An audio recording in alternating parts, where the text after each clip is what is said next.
All right. Good morning, Chair Postman, board members Garrett and Hauge. Lobby is open and recording has begun.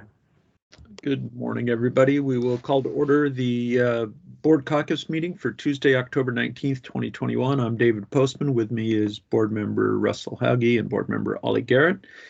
First up is approval of two sets of minutes from the September 28th, 2021 board caucus and the October 12th, 2021 board caucus. Is there a motion? We can do both those in one motion. I'll move approval. And this is Ollie. I second. Great, and they are approved. Approved, not improved, but approved. Next, Deputy Director Tony Hood is here to introduce us to Jim Weatherly, the agency's new Diversity, Equity, and Inclusion Manager. Tony, I'll turn it over to you. Thank you very much. Good morning, Chair Postman and members Hauge and Garrett. It is my pleasure to introduce Jim Weatherly. He just started yesterday here as our DEI manager. We're extremely excited to have him here. This is the first person, this is a new position for us. So he is the first person to fill this spot. Jim comes to us from DSHS, where he served as a community service administrator since 2015. He supervised 21 staff and was responsible for the delivery of public assistance programs to individuals and families in need, including Work First, temporary assistant for needy families, and other services. He also serves as an advisor to County's Homeless Task Force, as well as a commissioner for the City of Sequim Arts Advisory Commission. He has 6 years experience teaching diversity-related curriculum at DSHS, and he serves on the communication subcommittee as an editor of the monthly Rainbow Alliance Inclusion Network newsletter. So one of his first assignments here will be to establish the agency's DEI program. And as everyone knows, we already have a council, and so he can build from our DEI council. Jim holds a master's and bachelor from the bachelor's degree from Missouri State University. And as we met yesterday, it was great to meet him in person and bring him around the building, and I really enjoyed the time with him. And I'm very, very much looking forward to him helping us move this program forward. Thank you. Jim, welcome. Want to say a few words of hello? And you're frozen. There you are. Great, thank you for that. I appreciate it, Chair Postman. And I'm going to learn this today, Member Garrett and Member Hauge, if I'm pronouncing that correctly. So I met last week, my last week over at DSHS Community Services Division. I talked with a dear friend of mine, and that's Chris Scott, who's an administrator out of Region 1. So she said to tell you hello, Member Hauge, back from her Kitsap commissioner days, and that you remember her as her favorite commissioner, I think was her word. So she said to make sure and tell you that. So it's nice to meet you as well. And Tony, again, I can't thank you enough, and Anita and others, for just the tour yesterday. I wasn't quite sure what to expect in these new times, and if I would actually get to do some in person, which is really important for me with, relationship building, although learning this is, kind of our new way. So thank you again for that. I'm very excited to be here, as Tony mentioned. This is, 6 years of coming from DSHS.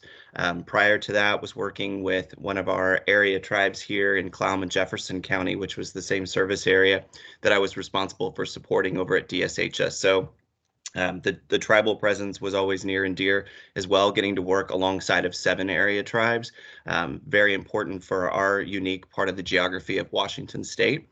And really what brought me to Washington about 10 years ago, I came out here as an AmeriCorps director, also for the Olympic Peninsula.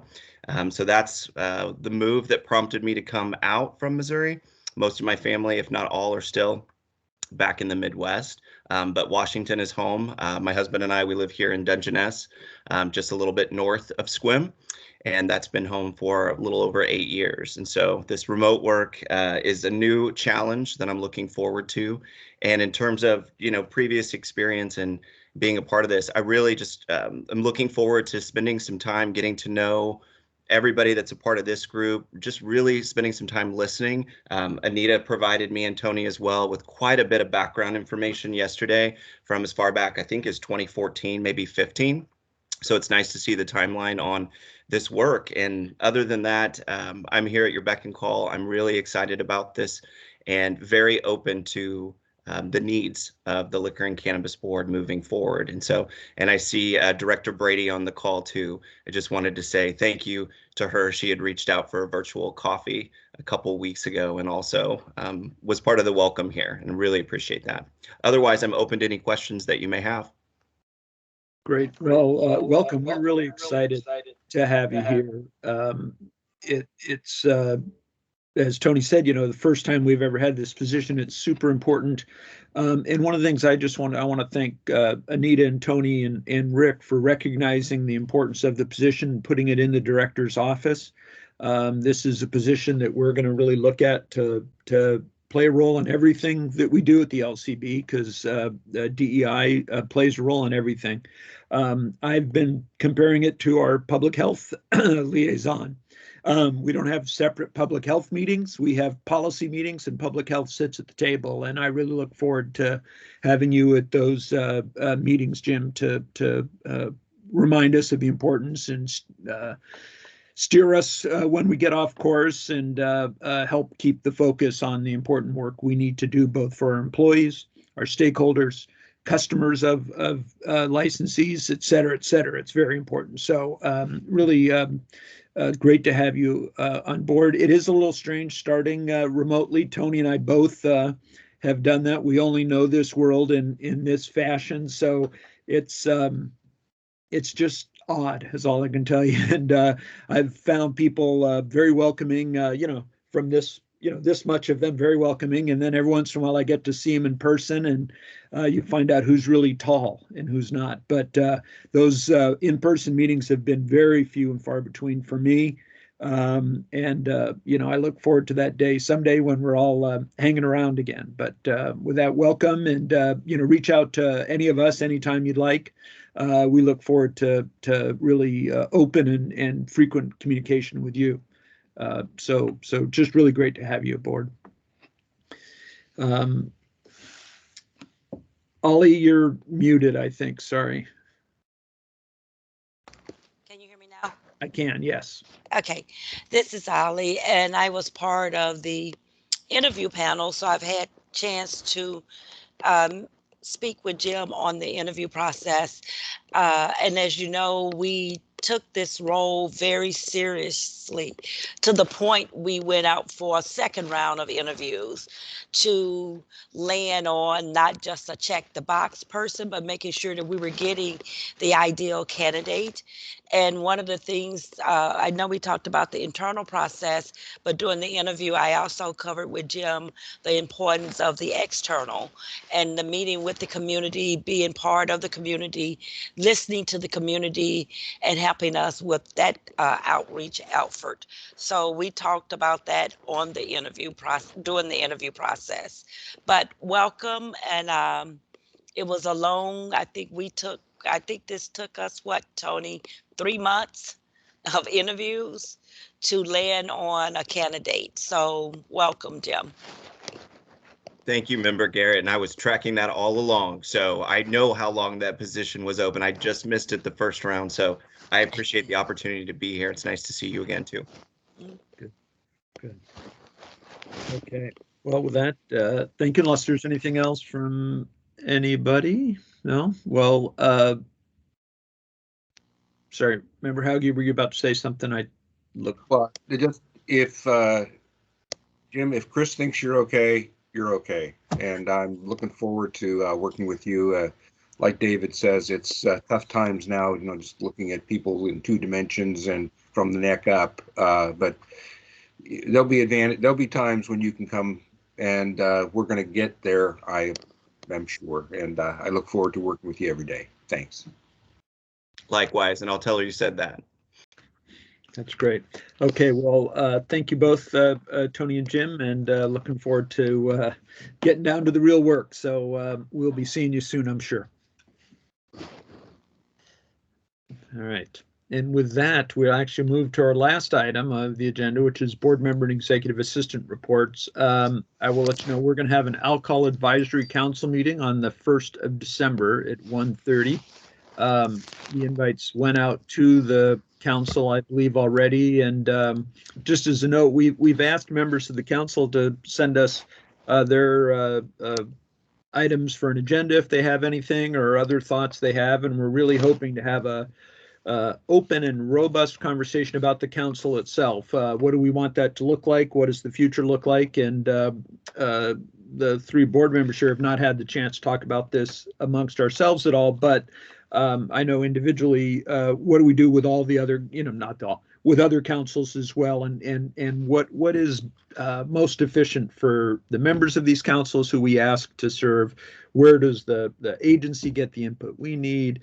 So it's just sort of, I guess, a work in progress right now is what I'd say. But the next one up is the alcohol one, and hopefully we'll have a good conversation there about the future, and then we can look at some of the others as well. But I don't know if either of the other members have thoughts on those councils at this point. This is Ali, and Dustin and I have been doing some extensive conversation around the Cannabis Council and looking at the members that have fallen off, or because the organizations either no longer exist, and to see how do we rebuild the membership for that council.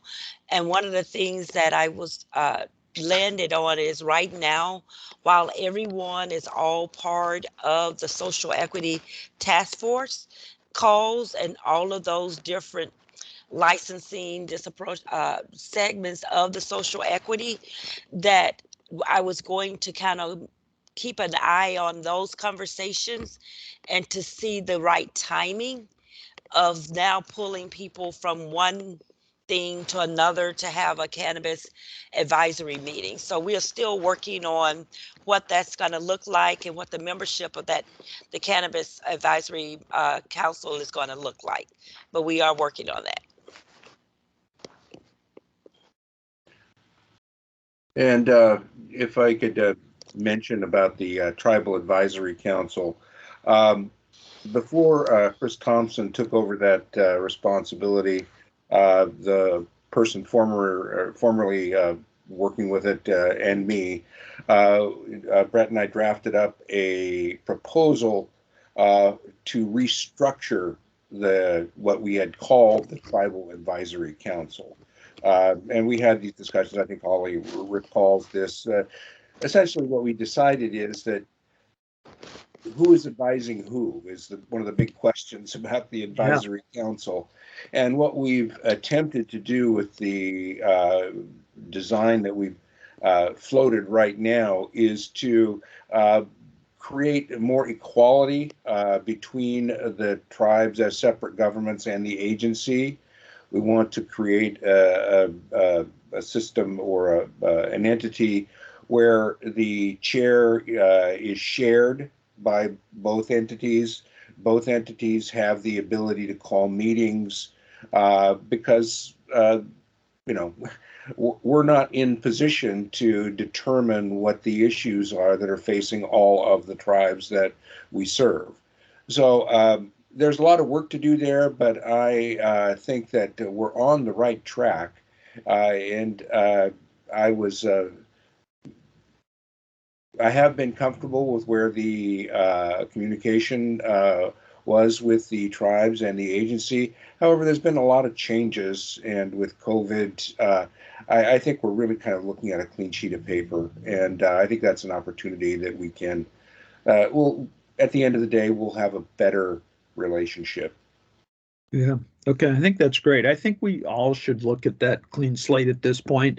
One of the other things that's changed, our policy group does a lot of outreach. We do listen and learns. There are, deliberative dialogue. So there's other avenues that might not have existed at some point. And I'm really open to hearing what would be most useful. And as you said, who's advising who? What are we trying to, what's success for one of these entities? And I guess I don't have the answer to that at this point, but, I know what would be helpful for me is just diversity of opinion from an industry, whether that's alcohol or cannabis, or another government or set of governments like the tribe. So, we hear from a few people and heads of different associations, but if there is a way to make that a little more small d democratic so people can come and just share thoughts with us, what's on the radar out there among licensees in particular, I think would be helpful for me. We're in my learning curve here. So those were my thoughts, but we'll see how it goes. Dustin, anything to add? Nothing additional for me today. Thank you. Okay, great. Okay, any other board comments before we adjourn today? No. Okay, great. Well, with that, we will adjourn the board caucus meeting for October 19th, 2021, and we will be back next week. So thank you all. Have a good day.